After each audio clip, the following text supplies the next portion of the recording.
नमस्कार, आप देख रहे हैं भारत टाइम्स न्यूज और मैं हूं आपके साथ छवि। आधुनिकता के इस युग में जहां सभी शिक्षित और समझदार लोग सामाजिक चकाचौंध में शादी करके अपने आप को धन्य समझते हैं, तो वहीं इसके विपरीत कबीरपंथी संत रामपाल जी महाराज के शिष्य बिना किसी फिजूल खर्ची के सादगी से 17 मिनट में रामायणी रचाकर समाज को जागरूक कर रहे हैं। हम देखते हैं कि आज के युग में एक गरीब परिवार को अपनी बेटी की शादी कराने के लिए बहुत सी जुगत लगानी पड़ती है।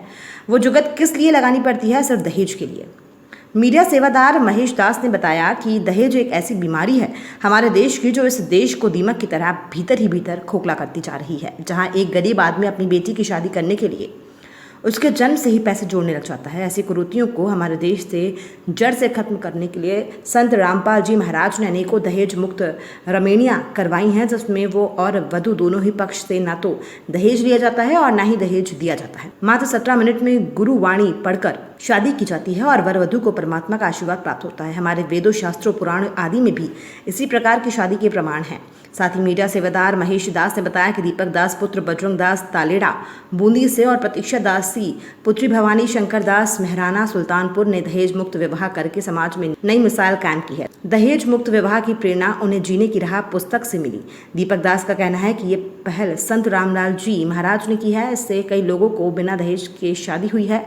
लड़की के पिता और घर वालों की परेशानियां कम हुई हैं। संत रामपाल जी महाराज द्वारा चलाए गए इस अभियान में सभी को जुड़ना चाहिए और उनसे नाम दीक्षा लेकर पूर्ण शक्ति भक्ति करनी चाहिए, जो कि शास्त्रों वेदों में प्रमाणित है। उसे अपनाना चाहिए और मोक्ष प्राप्ति करनी चाहिए।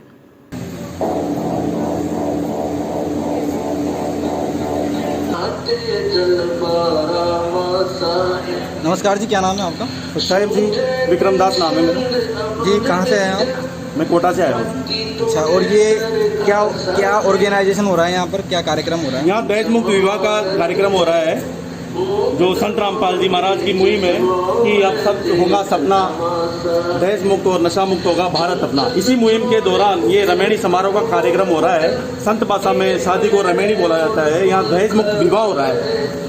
सर, यहाँ पर अभी आपको पता है पूरे भारत में नहीं पूरे दुनिया में लॉकडाउन का माहौल चल रहा है और महामारी फैली हुई है। उसमें किस तरीके से आप विवाह कर रहे हो और कैसे आप दुनिया को बताना चाहोगे कि कैसे ये कार्यक्रम हो रहा है? बिल्कुल सर, ये जिस प्रकार से हम 3 महीने से लॉकडाउन के कार्यक्रम में जो गवर्नमेंट के द्वारा आदेश पारित हुए हैं, जिस प्रकार पूरा विश्व जिस प्रकार की व्यवस्था में आज जी रहा है, इस प्रकार की व्यवस्था संत रामपाल जी महाराज ने पहले से ही बना रखी है। जब से संत रामपाल जी महाराज सत्संग प्रारंभ किया है, इसी प्रकार से रानी करनी और इसी प्रकार से विवाह का कार्यक्रम था।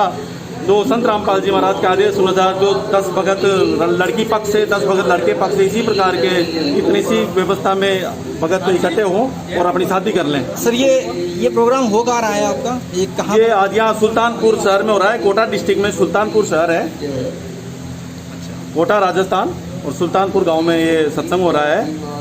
सत्संग के दौरान ये रमैनी कार्यक्रम हो रहा है, जो संत रामपाल जी महाराज के आदेश से हो रहा है, जहां पूरे लॉकडाउन के नियमों का पूरा पालन किया जा रहा है। सर, हम ये जानना चाहते हैं, जैसे कि हम ये देखने को मिलता है कि लॉकडाउन के होने के बावजूद भी लोग, जैसे कि सरकार का आदेश है कि 50 से ज़्यादा इकट्ठे नहीं होना है, फिर भी हम देखने को मिलता है और सुनते भी हैं कि काफ़ी संख्या में लोग 100-200 लोग इकट्ठे होते हैं और डीजे बजाते हैं। मतलब फिजूल खर्ची भी करते हैं और नियम कितना पालन करते हैं वो दुनिया जानती है।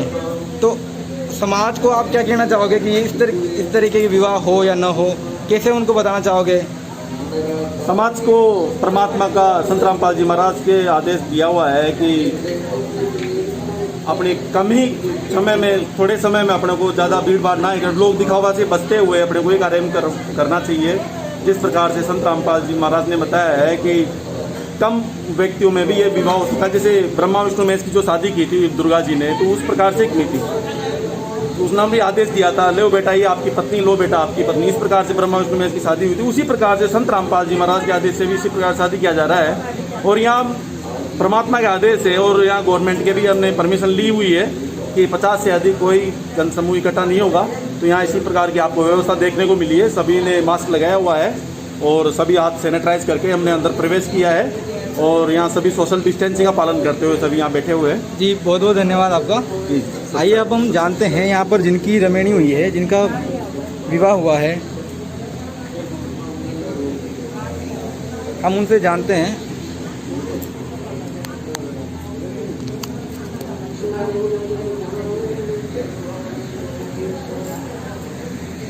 आइए हम उनसे जानते हैं जिनकी यहाँ पर शादी हुई है, ये जो नव विवाहित वर और वधू है, इनसे हम इनकी राय जानना चाहते हैं। नमस्कार जी सर, क्या नाम है आपका? नमस्कार जी, दीपक दास, कहाँ से हैं आप? तानेड़ा, जिला बूंदी। यहाँ पर जो आपकी रमणी हुई है बिल्कुल साधारण तरीके से, जबकि ऐसी कोई देखने को मिलती नहीं है समाज में, और लॉकडाउन का समय चल रहा है जहाँ पर महामारी फैली हुई है और शादियाँ हो रही है, और आपकी जो शादी हमने देखी है बिल्कुल सिंपल तरीके से हुई है, ना कोई भीड़ भाड़ देखने को मिली, सरकार के नियमों का पालन भी किया गया। तो इसमें आप क्या कहना चाहोगे? ये हमारे गुरुजी की संत रामपाल जी महाराज की सारी मर्यादा हैं, उन्हीं की मर्यादा में रह के हमने ये विवाह किया है। अच्छा, इस विवाह में आपने दहेज में क्या क्या चीज़ें ली गई है? ये बिल्कुल दहेज में कुछ भी नहीं लिया, और ये दहेज रहित शादी है, न कुछ लेना है न कुछ देना है, निःशुल्क विवाह है। तो समाज को आप जैसे नौजवान लड़कों की सोच अगर सबकी हो जाए तो समाज क्या, पूरा देश क्या, पूरी दुनिया बदल जाएगी। तो आप अपने ही साथ के लोगों को, यानी कि आपकी हम उम्र के लोगों को क्या कहना चाहोगे कि इस तरीके की शादी के बारे में, कि वो फिजूल